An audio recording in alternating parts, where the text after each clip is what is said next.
আসসালামু আলাইকুম ওয়া রাহমাতুল্লাহি ওয়া বারাকাতুহু। মসনবী পাঠের আসরে আমরা একটি ঐতিহাসিক ঘটনার উপর আলোকপাত করব, যার বিশদ বর্ণনা দিয়েছেন মসনবীতে মাওলানা রুমি রাহমাতুল্লাহ আলাইহি। প্রাচীন সমৃদ্ধ নগরী সাবার কথা। সাবা নগরী শাসন করত তখনকার দিনের বিখ্যাত রাজা মহারাজারা।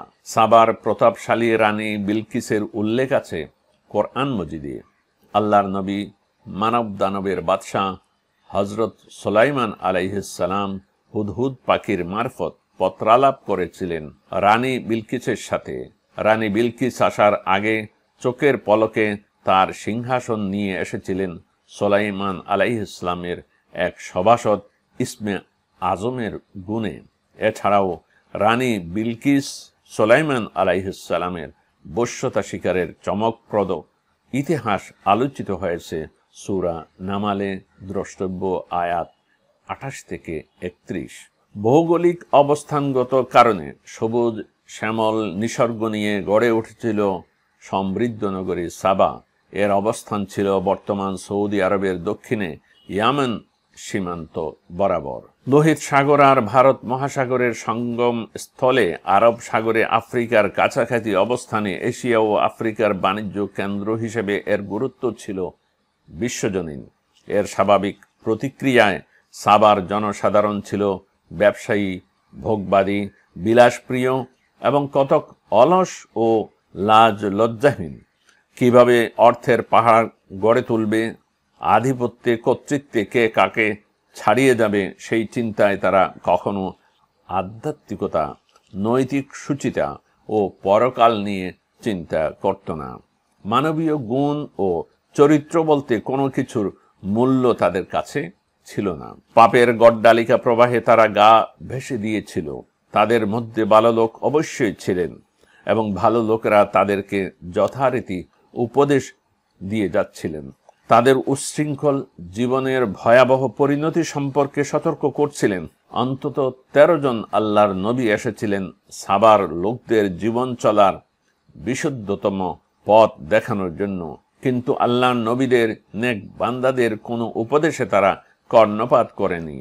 উল্টা উপদেশদাতা আল্লাহর নবী ও রাসূলদের তারা হত্যা করতে বারবার চেষ্টা করেছিল।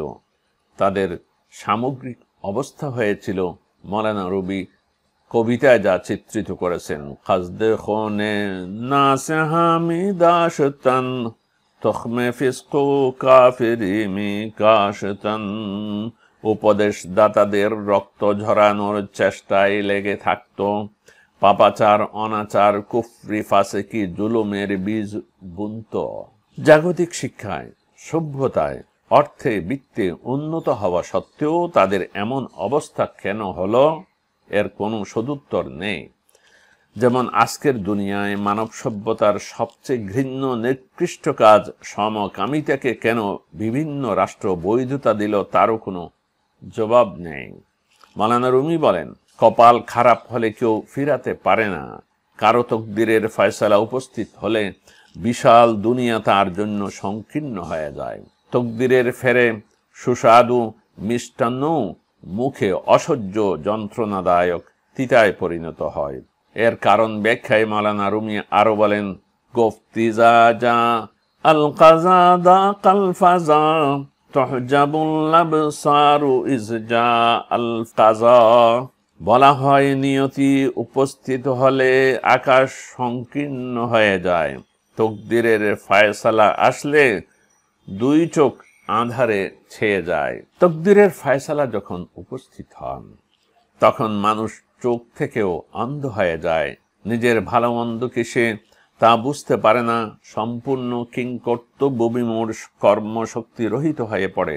কেন এমনটি হয় তার রহস্য উদ্ঘাটন করে মাওলানা বিশদ ব্যাখ্যা দিয়ে বলেন, মনে করো দক্ষ ঘোড় সওয়ার নিজের গতিপথ সম্পর্কে অন্যকে বিব্রত করতে চাইলে ঘোড়ার পদাঘাতে প্রচণ্ড ধুলি ওড়ায়। এমন পরিস্থিতি হলে তুমি ধুলি জড়ে হারিয়ে যাবে, ঠিক করতে পারবে না অশ্বারোহী কোথায় আছে। বিশ্বনিয়ন্তা মহান রব্বুল আলামিনও এভাবেই তার চরম অবাধ্যদের এক সময় এমন বিভ্রান্তিতে ফেলে দেন। মাওলানা রুমি বলেন, কেউ যখন তকদিরের ফয়সালার এমন লন্ডভন্ড অবস্থা দেখে তখন কেন বিলাপ ধরে না, কান্না জুড়ে দেয় না, কেন সে সতর্ক হয় না? তকদিরের ফয়সালা যখন এসে যায়, মানুষ যখন বুঝতে পারে একের পর এক বিপদ আসছে, তকদিরের ফয়সালা সামনে উপস্থিত হচ্ছে, এই অবস্থা থেকে মুক্তির কি কোনো পথ আছে? মাওলানা রুমি রহমতুল্লাহ আলাইহি সেই পথটা বাতলিয়ে দিয়েছেন এখানে, যে সে কেন কাঁদে না, কেন আল্লাহর কাছে কাঁদে না। গোস ফান্দা বয়ে গোর্গে বাগাজান মি বেদানন্দ বেহার সো মে খাজান। ভেড়ার দল হিংস্র নেকড়ের গন্ধ দূর থেকে আজ করে পালিয়ে এদিকে ওদিকে মাথা গুঁজে। বন্য পশুরা বনে ব্যাঘ্রের আগমন টের পেলে প্রাণ হাতে নিয়ে পলায়। ভেড়ার দল দূর থেকে নেকড়ের গন্ধ পেয়ে যায়, তখনই তড়িঘড়ি বাঁচার জন্য আত্মগোপন করে। কিন্তু মানুষ এই দুনিয়াতে কামনা বাসনার পর্দায় এমনভাবে ঢাকা থাকে, আল্লাহর কহর ও গজবের আলামত দেখেও তার হুঁশ ফিরে না, শুদ্ধ সুন্দর সঠিক পথে ফিরে আসে না। ভোগ বিলাসিতা কামনা বাসনার ঘূর্ণাবর্তে পড়ে, ফিরে আসার পথ দেখে না। এ অবস্থায় হঠাৎ আল্লাহর তকদিরের ফয়সালায় এসে উপস্থিত হয় এবং কহর ও গজবের পাকড়াওর মধ্যে করুণ পরিণতির সম্মুখীন হয়। মাওলানা রুমি বলেন, বয়ে শিরে খাসমদিদি বাজগার্দ বা মোনাজাত হাজার আম্বাজগার্দ। ক্রুদ্ধ বাগের গন্ধ পেয়েছ তো ফিরে এসো, মোনাজাত সংযমের সাথে মিতালি করো। হে মানুষ, তুমি যদি সত্যিই বুদ্ধিমান হও, আল্লাহর গজবের গন্ধ আজ করার সাথে সাথে নিজেকে শুধরে নাও, ধ্বংসের পথ পরিহার করো, সংযমী জীবন শুদ্ধ সুন্দর পথে ফিরে এসো। সবচেয়ে বড় কথা, কান্না জুড়ে দাও, আল্লাহর কাছে সকরুণ কান্নায় মোনাজাতে নিজেকে সম্পূর্ণ সঁপে দাও। কারণ আল্লাহর গজবের নেকড়ে ধেয়ে আসলে কারো নিস্তার নাই। মাওলানা বুঝিয়ে বলেন, চারণভূমিতে ওই সব ভেড়ার উপর নেকড়ে আক্রমণ করতে পারে যেগুলো রাখালের নিয়ন্ত্রণ মানে না। রাখাল যখন ডাকে তখন এসব ভেড়া অবস্থাগত ভাষায় রাখালের চোখে দুঃখ ও দুশ্চিন্তার ধুলে নিক্ষেপ করে, বলে, সরে যাও, বাহাদুরি দেখিও না, আমরা অনেক শিয়ানা, তোমার চেয়ে বড় রাখাল, তোমার কথা মানব কেন, আমরা তোমার চেয়ে কম কি? আল্লাহর পথে আহ্বানকারীদের এরা বলে, ঠিক আছে, গজব আসলে আসুক, তাতে তোমাদের কি, আমরা লাকড়ি হয়ে পড়ব, তবু লজ্জার কাছে মাথা নোয়াব না। মাওলানা বলেন, সাবাবাসীকে জাহেলি যুগের সেই আত্মম্ভরিতা পেয়ে বসেছিল। যুগে যুগে এই আত্মম্ভরিতা কাফের মুশরিক ভ্রান্তদের আল্লাহর পথে আসতে বাধা দেয়। এই আত্মম্ভরিতাই মূর্তি পূজা ও মিথ্যা ধর্ম চর্চার পেছনে তাদেরকে পথ হারা করে। এমনকি যারা আল্লাহর পথিক, তাদের উপর এরা জোর জুলুমের স্টিম রোলার চালায়। তবে এসব লোক ইউসুফের জন্য কূপ খনন করে ঠিকই, কিন্তু অন্যের জন্য খনন করা কুয়ায় নিজেরাই পতিত হয়। মাওলানা রুমির বক্তব্য ব্যাখ্যা এখানে এসে সম্পূর্ণ আধ্যাত্মিক রূপ পরিগ্রহ করে। হয়তো কেউ বলতে পারে, কই, আমি তো কোনো মুসলিম মানুষের জন্য কূপ খনন করিনি, ইতিহাসের জালিম অত্যাচারীদের পাপাচারে আমার জামা তো রঙিন হয়নি।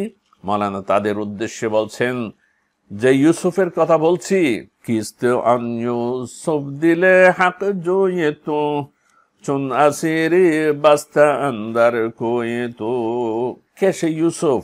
সে তো তোমার সত্যাশ্রয়ী অন্তর, তার হাত পায়ে করা তোমার দেহের ভেতর।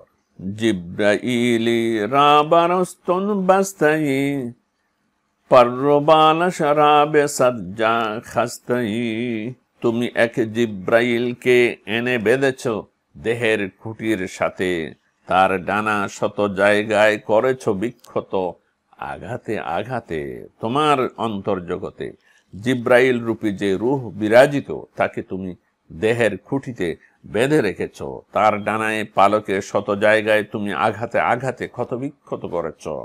রূপী জিব্রাইলের উপর তোমার নির্যাতনের ধরন কেমন চিন্তা করে দেখো। পিসি ও গো সালে বেরিয়ান আওয়ারি গাকশি ওরা বেকাহদান আওয়ারি, তার সম্মুখে গোপাচুরের বিরিয়ানি পরিবেশন করো, কখনো টেনে টেনে খোয়াড়ের স্তূপে হাজির করো। তুমি রুহের সম্মুখে কখনো গোবাছুর রোস্ট করে আনো, অর্থাৎ দুনিয়ার ভোগ সম্ভোগের বস্তু রুহের সম্মুখে হাজির করো।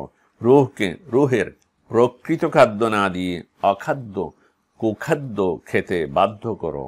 গবাদি পশুর খাদ্য সম্ভার খোয়াড় কিংবা গোয়াল ঘরের খড়ের স্তূপ। তুমি রুহকে সেই স্তূপের দিকে অর্থাৎ নফসের কামনা বাসনার দিকে টানতে থাকো, অথচ এগুলো হচ্ছে দেহের চাহিদা ও খাদ্য। রুহের খাদ্য তো আলাদা। তুমি রুহকে বলতে থাকো যে কে বখরে নাস্ত মারা লুত পোত নিস্ত ওরা জুজলে কাউল্লাহ কুত, বলো যে খাও, এগুলো আমার খাবার দাবার, অথচ আল্লাহর সান্নিধ্য ছাড়া নাই তার আহার। দেহের খোরাক আর রুহের খোরাক আলাদা। দেহের খোরাক ভোগ বিলাসিতার সামগ্রী ও নফসানি কামনা বাসনা।